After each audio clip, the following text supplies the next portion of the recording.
Hi, this is Liz from Hook's Greenhouse in Wellington, Ohio. It's late October here at the greenhouse and we are planting some plants that we had left over from the season, and we're going to put them in this garden that a few things have died out, and I'm going to show you how I like to plant my shrubs. First thing is we took out this whole bed was full of petunias and we took them all out. So we already took the petunias out of this garden, and I still have some weeds, and then I have the old plants that I'm going to take out. These plants I'm going to move to a different area. This is a type of birch, small miniature birch, and they just didn't work well here. So this garden is actually, we put a lot of our extra soil in here, so throughout the year as plants die, we have extra flats. Any extra soil, we put it all in this garden. So the soil that I've come up with is a pretty decent soil, but it dries out really quickly, so it makes it really difficult for a lot of my shrubs. So behind here is my favorite shrub. It's a Physocarpus. It's a type of 9-bark, and it's called summer wine. So super easy maintenance, beautiful color foliage. It gets pink flowers in the spring, and it does not need any of my help, which is great. So over on this side here, we have Rosa Sharon. This is a sugar tip. It's a double blossomed. It's a pink flower. The leaf is variegated. It blooms so long. It probably started in the summer and it was blooming up until the frost. It's kind of a slow grower. It's taking it that's probably a 7 or 8 year old plant. So it's been very slow growing, but it's well worth it because it's beautiful. I have hardy hibiscus here. It's another one of my favorite perennials. Very easy maintenance. Even though I have pretty dry soil, it seems to be doing fine. There's multiple different ones of multiple different colors. Usually if I have one in the greenhouse that's just not doing so good, I bring it out here and I pot it in here and I just keep adding to it. They get those big giant dinner plate flowers of tropical colors. Very easy maintenance. They're quite established, so now they're getting quite a lot of blooms.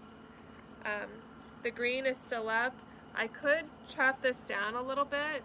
I usually just leave it till the spring. So before I actually plant my shrubs in here, I'm just fitting my bed. I want it to be as perfect, as manicured as I can get it, and then I'll place the shrubs.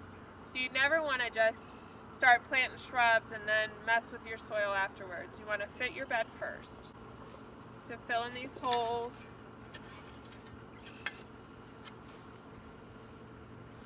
You could have a rake.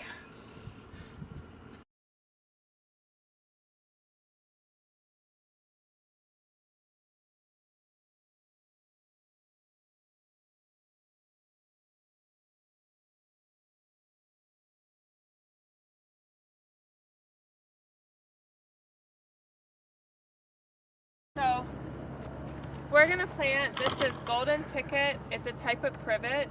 Privets are a really nice shrub. They have a really pretty white lilac flower and they smell really strong like lilacs. They're really easy maintenance. This particular one's going to stay smaller.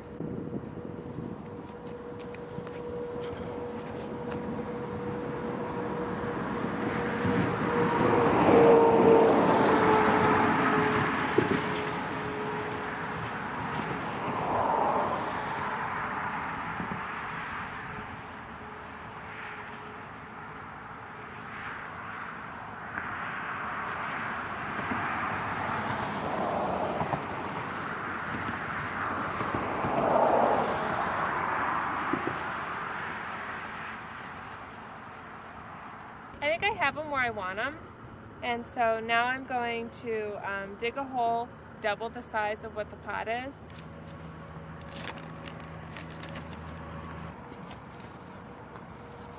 So the soil that we took out, I'm going to call it our native soil. So I created like a lump of our native soil. So I have pro-mixed soil here. This is a garden mix. We're going to do half pro-mixed soil mixed with half native soil.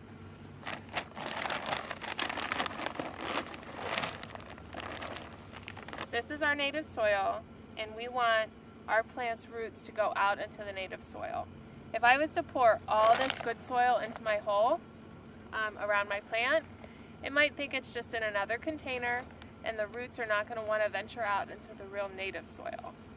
So we're kind of giving it some good nutrients, but letting it have a taste of reality with the native soil. My roots are really good. It's not really root bound. I'm not going to pull and yank on these roots. I'm not going to cut them open. I'm just going to leave them how they are. The roots will find new soil. They don't need me to tear them and disrupt them. I am way too low. This is the top of my root ball here. I want the actual soil level to be right at the crown of my plant here. So I know I'm too low, but I'm going to put some soil on the bottom until I feel like I'm where I need to be. So you're better off to dig a bigger hole and backfill with good soil than to have something too high and then plant your plant too high. Now I'm going to front the plant. I want the best side out. So this is a really nice luscious side. If I was to do this, it's not as pretty. So this is called fronting. We're going to put the front side out that's the prettiest. I'm going to fill it in. Gentle packing. Don't push it hard. Use your hands like a rake. Shake it in there.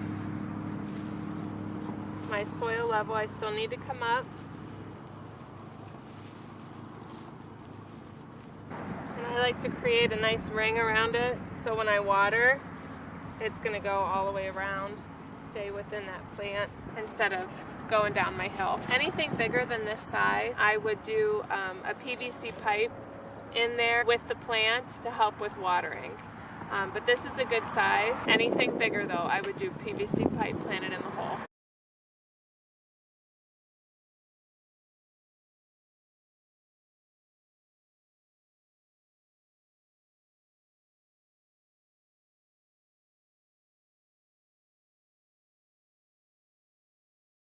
Next thing we're going to do is add some mulch.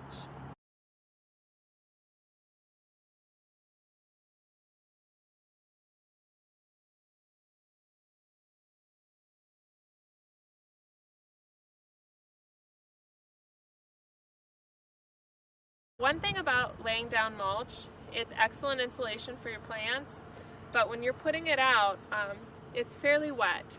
So mulch is dye. So a few days of sitting out in the sunlight, this mulch is going to the dye will get baked on it, and I'll have color that's going to stay for quite a while. I won't have to water these as much as I would in the summer. Any warm days in the winter, I want to make sure that I give them a nice drink of water. And I'm not going to do any types of fertilizing. I don't want to encourage growth. It is October. I want them to just sit here and chill until spring. And in spring, I'm going to give them a light fertilizing. Thanks for joining us. We'll see you next time. Bye.